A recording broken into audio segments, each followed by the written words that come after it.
Good morning students. हम science का 4th chapter कर रहे थे जिसमें हमने कंडक्टर और इंसुलेटर किया था और उसमें हमने ये पढ़ा था कि सॉलिड में जो हीट का ट्रांसफॉर्मेशन है वो कैसे होता है। अब हम करेंगे एक्टिविटी 4.8। एक्टिविटी 4.8 में देखो क्या दिया हुआ है। Take a round bottom flask, if flask is not available a beaker can be used. अगर तुम्हारे पास बॉटम फ्लास्क नहीं है तो उसकी जगह पे बीकर भी यूज़ कर सकते हो। अब मैं तुम्हें बताती हूँ फ्लास्क कैसी होती है। तुम्हारी बुक में डायग्राम बना हुआ है, ये देखो, ये है फ्लास्क, ये है ट्राइपॉड स्टैंड, ये और ये है बर्नर। ठीक है, इसी से रिलेटेड हमारी एक्टिविटी है। ये इसमें एपरेटस का यूज़ किया हुआ है। ठीक है, अब देखो क्या है एक्टिविटी में।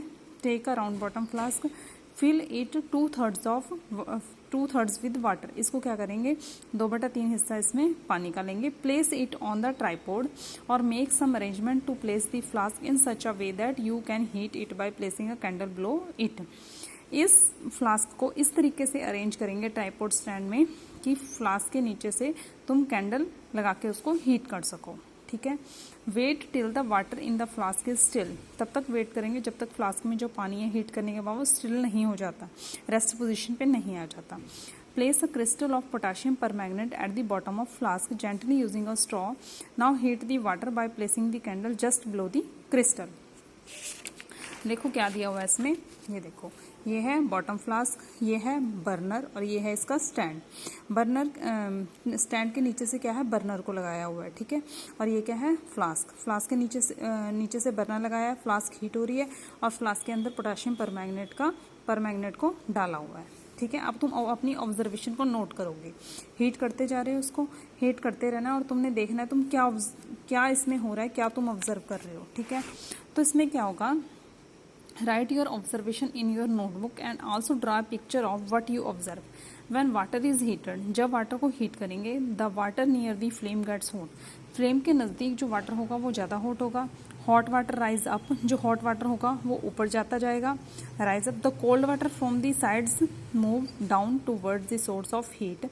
This water also get hot and rises and water from the sides move down. देखो क्या है इसमें, देखो इसके नीचे से बिल्कुल बर्नर लगा हुआ है फ्लास्क के नीचे, और यहाँ पे जो पानी होगा ये ज़्यादा गर्म होगा। ठीक है, ऊपर अभी इतना गर्म नहीं होगा। ये पानी क्या है, राइज अप होता जाएगा, मतलब ऊपर जाता जाएगा, और साइड से जो पानी है, फ्लास्क के साइडों का पानी है वो नीचे आता जाएगा। यहाँ पे हीट के पास ठंडा पानी मतलब नीचे आएगा और यहाँ से पानी गर्म हो के ऊपर को जाता जाएगा। ठीक है, this process continue till the whole water gets heated. जब तक पूरा पानी अच्छे से हीट नहीं हो जाता तब तक ये प्रोसेस चलता रहेगा, और इसी प्रोसेस को क्या कहा जाता है, convection. This mode of heat transfer is known as convection. अब तुम्हारे पे क्वेश्चन बनता है, व्हाट इज कन्वेक्शन। तो कन्वेक्शन में क्या लिखोगे तुम, the process continue till the whole water get heated. मतलब जब तक पूरा पानी है जो हीट नहीं हो जाता, इस प्रोसेस को क्या कहते हैं, कन्वेक्शन। अब इसमें देखो क्या है आगे, how does the heat travel in air. ये जो हीट है ये एयर में कैसे ट्रेवल करती है। In which direction does the smoke go. इसका जो स्मोक है वो कहाँ जाता है, किस डायरेक्शन में जाता है। The air near the heat source gets hot and rise. जो एयर है जहाँ पे हीट का सोर्स होगा वहाँ पे एयर क्या होगी, गर्म होगी, और वो गर्म हवा क्या है, राइज होती जाएगी, ऊपर जाती जाएगी। The air from the sides come in to take its place. और साइड से जो हवा है, जो ठंडी हवा है, वो क्या है, नीचे की तरफ आती जाएगी। जहाँ से गर्म हवा ऊपर जाएगी वहाँ से ठंडी हवा उसकी जगह लेती जाएगी। In this way the air gets heated. इस तरीके से ये हवा क्या है, हीट होती जाएगी। ठीक है, इसके लिए एक एक्टिविटी और दे रखी है। देखो एक्टिविटी क्या है, light a candle, keep one hand above the flame and one hand on the side of the flame. Do your hands feel equally hot? If not, which hands feel hotter and why? ये देखो इसके लिए क्या है, एक activity दी है। एक candle लिया है, बर्निंग कैंडल। उसमें क्या है, एक हैंड को तो तुमने क्या करना है, कैंडल के बिल्कुल पास रखना है, और एक को साइड रखना है और एक को ऊपर रखना है।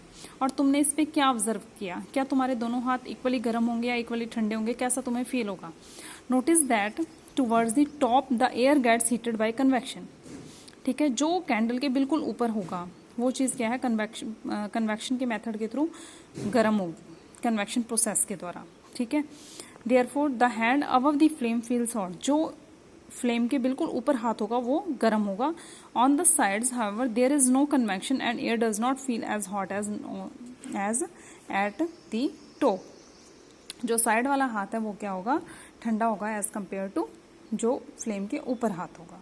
ठीक है, ये तो प्रोसेस था कन्वेक्शन। अब देखो क्या है हमारे पास, the people living in coastal areas experience an interesting phenomena. ये एक फिनोमेना है, कोस्टल एरियाज के लोग होते हैं उन पे बेस्ड है। कोस्टल एरिया जो हिल एरियाज में होते हैं जो, during the day the land gets heated faster than water. दिन के समय में क्या होता है, जो लैंड होती है वो ज़्यादा गर्म होती है as compare to water. The air above the lands become hotter and rise up. जो हवा होती है लैंड के ऊपर की वो बहुत गर्म होती है और ऊपर जाती जाती है। The cooler air from the sea rushes in towards the land to take its place. फिर जो गर्म हवा है लैंड की, जो सी की ठंडी हवा है वो क्या है, लैंड से जैसे गर्म हवा ऊपर जाती जाएगी वहाँ पे ठंडी हवा उसकी जगह ले लेगी। ठीक है, the warm air from the land moves towards the sea. जो गर्म हवा है लैंड की वो कहाँ मूव करेगी, सी में मूव करेगी। ठीक है, towards the sea to complete the cycle. इस तरीके से ये साइकिल चलता रहेगा। The air from the sea is called sea breeze. इस हवा को क्या कहते हैं, सी ब्रिज। देखो मैं डायग्राम से तुम्हें बता देती हूँ ये क्या है। ये डायग्राम है, देखो ये क्या है, सी समुंदर है और ये क्या है, साइड में घर है। दिन के समय में क्या होता है, जो लैंड होती है ये ज़्यादा कंपेयर होती है एज कम्पेयर टू वाटर। फिर क्या होगा, जो लैंड के ऊपर की जो गर्म हवा है ये क्या है, राइज अप होती जाएगी, ऊपर जाती जाएगी। और यहाँ से जो ठंडी हवा है वो क्या है, उस गर्म, जहाँ से गर्म हवा ऊपर गई है उसकी जगह ले लेगी। फिर ये ऊपर जाती जाएगी, फिर हवा क्या है यहाँ ठंड ऊपर जा जाके वो ठंडी होती जाएगी। ठंडी होने के बाद फिर वो समुद्र में आएगी, फिर वो दोबारा से यहाँ से जगह लेती जाएगी। ये साइकिल है जो इस तरीके से चलता जाता है, इसको बोलते हैं सी ब्रिज। उसके बाद है to receive the cooler sea breeze the windows of the house in coastal areas are made to face the sea. At night it is exactly the reverse. दिन रात के समय में ये प्रोसेस बिल्कुल रिवर्स होता है। The water cools down more slowly than land, so the cool air from the land moves towards the sea. This is called land breeze. देखो रात के समय में क्या होता है, जो समुंदर में जो हवा होती है ये जो है गर्म होती है और यहाँ से जो लैंड में जो हवा होती है वो ठंडी होती है। तो फिर क्या होगा, समुंदर की जो गर्म हवा है ये क्या ऊपर जाती जाएगी और फिर ऊपर जाके ठंडी होकर आएगी, वो लैंड में आएगी। फिर लैंड से जो हवा है वो यहाँ पे समुंदर के ऊपर आती जाएगी। इस तरीके से ये प्रोसेस चलता रहता है, इसे बोलते हैं लैंड ब्रिज। ठीक है, उसके बाद है when we come out in the sun. जब हम सन से मतलब बाहर निकल जाते हैं, सन के पास जाते हैं तो क्या होता है, वी फील वार्म। हमें क्या है, गर्मी महसूस होती है। How does the heat from the sun reaches us. जो सन की गर्मी है वो हमारे तक कैसे पहुंचती है। It can not reach us by conduction और convection as there is no medium such as air in most part of the space between the earth and the sun. देखो क्या है इसमें, ये जो सन की हीटें हमारे तक कैसे पहुंचती है, यहाँ पे ना तो कंडक्शन वाला मीडियम है ना ही कन्वेक्शन का मीडियम है। मीन्स यहाँ पे ना तो कोई सॉलिड चीज़ है इस मीडियम में, ना ही यहाँ पे कोई लिक्विड चीज़ है। देयर इज नो मीडियम, इसमें कोई भी मीडियम नहीं है। Such as air in the most part of the space between the earth and the sun. इसका मीडियम क्या है, इनके बीच में क्या होती है, हवा होती है, अर्थ और सन के बीच में। ठीक है, from the sun the heat comes to us by another process known as radiation. जो सन से हमारे तक जो हीट पहुंच रही है वो किस प्रोसेस के द्वारा पहुंच रही है, रेडिएशन प्रोसेस के द्वारा। The transfer of heat by the radiation does not require any medium. जो हीट का ट्रांसफॉर्मेशन हो रहा है रेडिएशंस के द्वारा, इसको किसी भी मीडियम की जरूरत नहीं होती। ठीक है, उसके बाद है it can take place whether a medium is present और not. When we sit in front of the room heater, अगर हम रूम हीटर के सामने बैठे हैं, we get heat by this process. इस प्रोसेस के द्वारा हम हीट हो रहे हैं अगर रूम में हम कहीं भी हीटर के सामने बैठे हैं। A hot utensils kept away from the flame cools down as it transfer heat to the surrounding by radiation. अगर यूटेंसिल्स को हम फ्लेम में रखते हैं तो वो गर्म होता है, फ्लेम से बाहर निकाल देते हैं तो वो ठंडा हो जाता है। तो इसकी हीट कहाँ ट्रांसफर हो जाती है, हमारे सराउंडिंग में। कौन से प्रोसेस के द्वारा, रेडिएशन प्रोसेस के द्वारा। ठीक है, इसमें भी कोई मीडियम नहीं होता, ना कंडक्शन होता है ना कन्वेक्शन होता है। Our body too gives heat to the surroundings and receive heat from the radiation. हमारी बॉडी की जो हीट है हमारे सराउंडिंग में फैल जाती है और रेडिएशन के द्वारा क्या करते हैं, हीट को रिसीव कर लेते हैं। ठीक है, all hot bodies radiate heat. All hot bodies जो होती है करती है हीट रेडिएट करती है। When this heat falls on some object, और ये हीट है जो किसी ऑब्जेक्ट में पड़ती है, a part of it is reflected, a part of observed and a part में बी ट्रांसमिटेड। तो इसमें से कुछ हीट है जो ऑब्जर्व भी हो सकती है, रिफ्लेक्ट भी हो सकती है और ट्रांसमिट भी हो सकती है।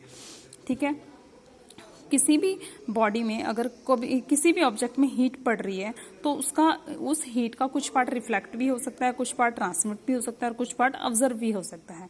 The temperature of the object increase due to the absorb part of the heat. अगर कोई ऑब्जेक्ट है हीट को रिसीव कर रहा है, ऑब्जर्व कर रहा है, तो उस ऑब्जेक्ट की जो टेम्परेचर है वो इंक्रीज हो जाएगा। Why are you advised to use umbrella when you go out in the sun. जब आप लोग धूप में जाते हो तो आपको अम्ब्रेला का यूज करने की एडवाइस क्यों दी जाती है? आगे इसका हम आंसर आगे पढ़ेंगे।